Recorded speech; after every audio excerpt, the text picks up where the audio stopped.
It looks like cryptocurrency may be due for a summer meltdown, as just a couple of days after the SEC has sued the largest crypto exchange, BINANCE, alleging multiple securities violations, they are now seeking to file a temporary restraining order to freeze BINANCE US assets.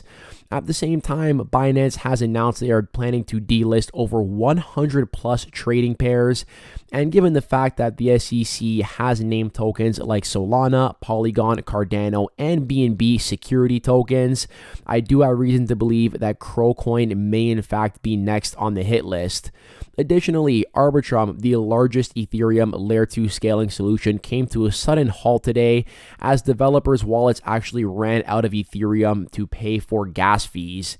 We are going to break down all of this for you guys and more in today's daily market update. What is up, everybody, and welcome back to the Everything Crypto Show. Now, hopping right in here with the general market overview, we can see that despite all the bad news over the past week, Bitcoin is down only about 1% in the past 7 days, Ether down about 0.71%, and both are actually up on the last 24-hour time period. Now, taking a look at the top 10 more specifically, you will notice that a lot of these altcoins that have been targeted by the SEC and deemed as securities are definitely taking a lot more of a hit. BNB is down 13% over the past 7 days. Cardano is down 10% over the past 7 days. Solana down 8.84%, and Polygon down over 13%. Now, while a lot of altcoins have managed to stay out of the SEC's firing range so far, I do have reason to believe that CRO coin may in fact be next, and although it is up 0.5% on the week, this could change very quickly if the SEC does choose to go after Crypto.com and label CRO coin a security. So we're going to talk about that risk near the end of this video, but first I do want to get into today's breaking news. And to kind of preface this news, we do need to go back a couple of days where the SEC sued crypto exchange BINANCE, accounting and alleging multiple securities violations.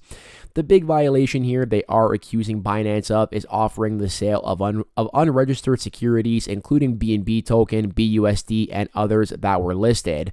They said that BINANCE also did fail to register as a clearing agency, failed to register as a broker and as an exchange, and the SEC also alleged that BINANCE allowed for the commingling of customer funds, that CZ, the owner of BINANCE, is also controlling BINANCE US, and that a CZ-owned and operated entity was artificially inflating BINANCE US's trading volume.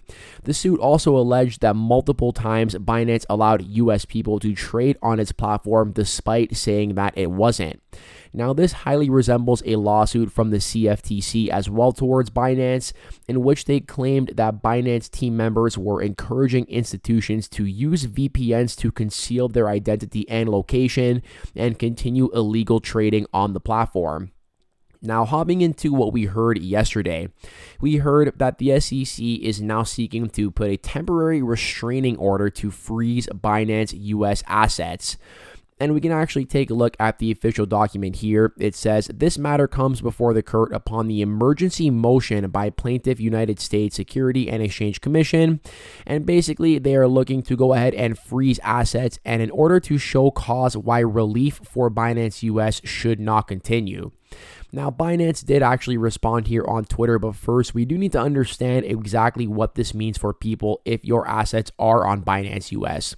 So it says here that if the order is granted, BINANCE would have 5 days to ensure that only BINANCE US has access to customer funds, and within 30 days, all customer assets would be transferred to new wallets that only BINANCE US can access. In a tweet late Tuesday, BINANCE said that user assets remain safe and secure. And here on Twitter, they went as far as to saying that while we are disappointed by this action, we look forward to defending ourselves in court. Now, here is where I would like to warn any viewers who do have assets on BINANCE.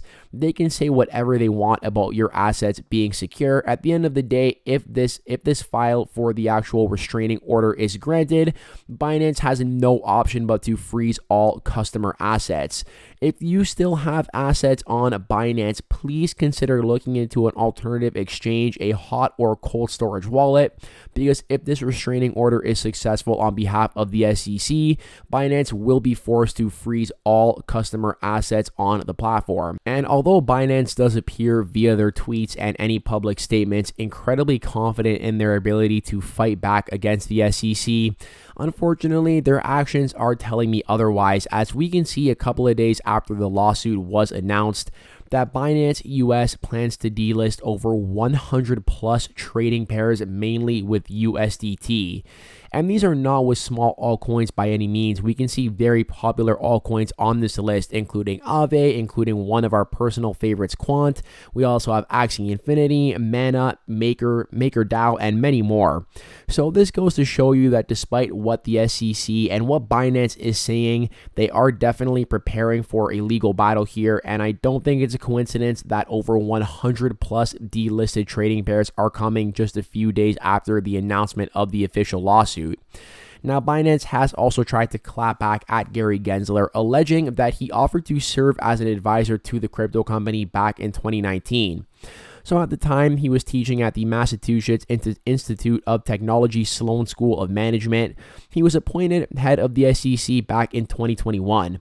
However, before he started going after Binance, apparently he was trying to cozy up to the company. So basically, the Wall Street Journal previously reported on Gensler and Binance's relationship, citing internal Binance messages and a person close to the SEC chair, both of whom suggested that Binance approached Gensler.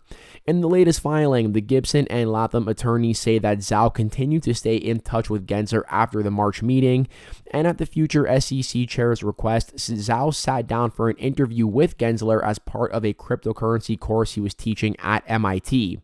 Later in 2019, the letter said Gensler was slated to testify before the House Financial Services Committee, and he sent Zhao a copy of his intended testimony ahead of the hearing. Now, he says here, and this is a direct quote, "I do not advise any financial, technology, blockchain, or other companies, nor do I own any cryptocurrencies." So we can see here that an SEC spokesperson said in a statement that the chair is very familiar with and in full compliance with his ethical obligations, including any recusal obligations. The SEC's probes into Binance US and Binance began in 2020 and 2021 respectively, well after Gensler and Zhao's last alleged contact. So very interesting that it is alleged here Gary Gensler did in fact look to serve as an advisor for Binance. And I mean, I guess it never worked out, obviously, as now he is the SEC chairman and he is going after the crypto industry hard. And speaking of the broader crypto industry, this lawsuit does not only have implications on Binance, but also a slew of these tokens who Gary Gensler does have in his firing site, naming them securities. So these 12 tokens that were named securities included BNB, BUSD, Solana, Cardano, Polygon, Filecoin, Atom, Sandbox, Decentraland, Algorand, Axie Infinity, and Kati. And the reason that they are being named securities is because the SEC is basically alleging that they were offering and selling these as investment contracts, and therefore these altcoins are securities that are being traded on the Binance platform. Now, what I find most interesting here is that the SEC chairman did not name Ether as a security in the lawsuit, and in April, he actually refused to say whether ETH was a security during a nearly 5-hour hearing. This video was all over the internet where the person basically asked him straight up, is Ethereum a security?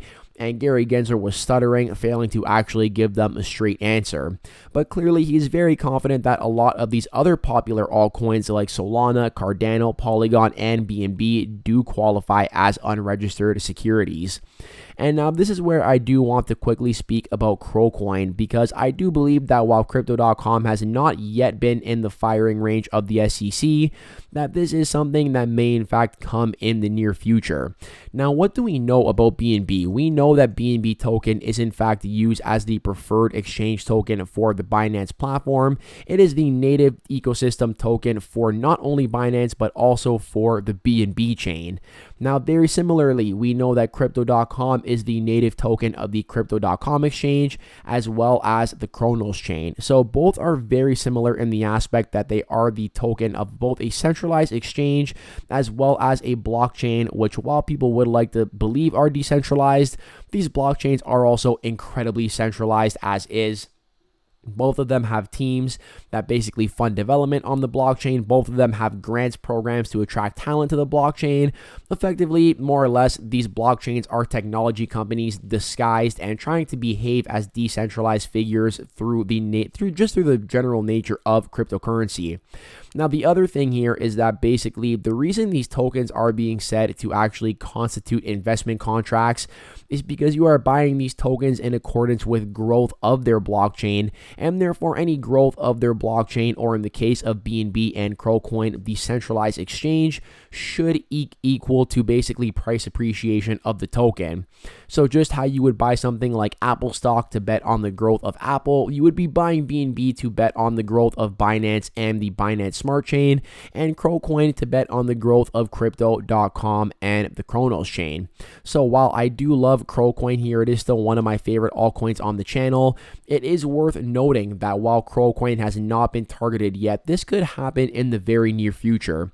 In fact, there is a direct link between Crypto.com and CROcoin in terms of these metal Visa cards here, which I do believe are a very powerful tool for customer acquisition and maintaining customers on the platform.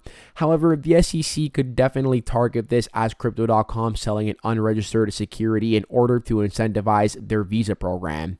So I will be keeping a very close eye on CROcoin, as I do believe this is the biggest risk factor to this altcoin at the moment. Now, I do want to wrap things up here talking about ARBITRUM. This is the most popular Ethereum layer 2 scaling solution, and it did in fact stop processing transactions today for about an hour after its central piece of software that bundles transactions, called the sequencer, ran out of funds for gas.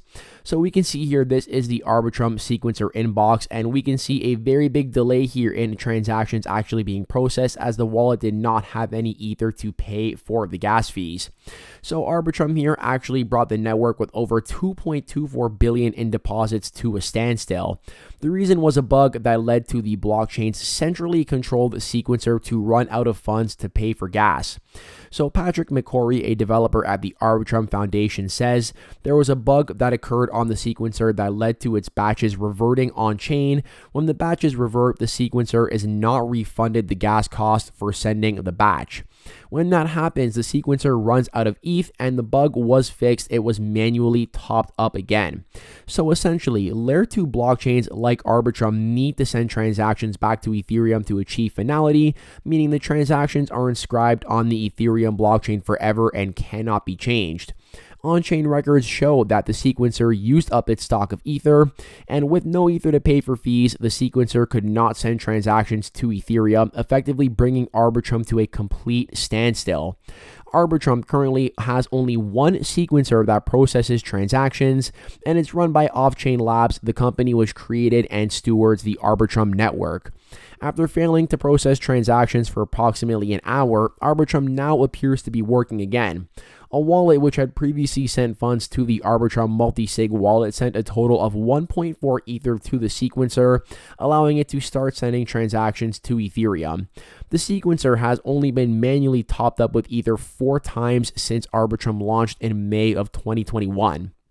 Now, this incident really puts at spotlight how networks like ARBITRUM, which inherit Ethereum security and decentralization of the Ethereum network, also unfortunately rely on centralized points of control.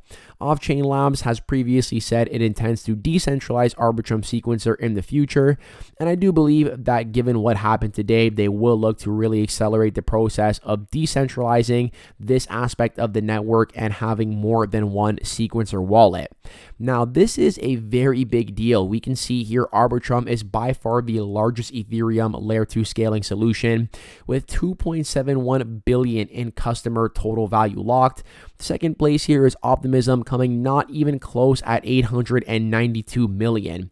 So the fact that the largest Ethereum layer 2 scaling solution did in fact halt all transactions today for about an hour definitely does speak to some of the cons of layer 2s. While Ethereum itself is still centralized, the matter matter of fact is layer 2s are even more centralized, and they appeal to you by essentially being cheaper and faster to send transactions.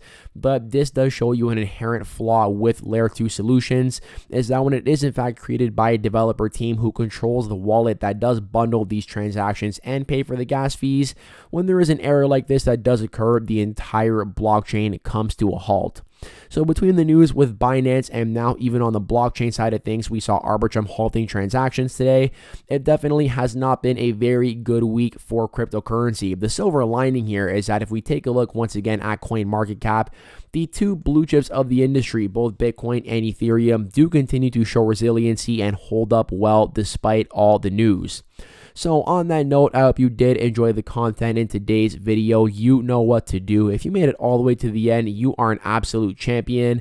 Let me know in the YouTube comments down below and claim that champion status. I hope you are all having an amazing day, and I hope to catch you in the next one. Peace out for now.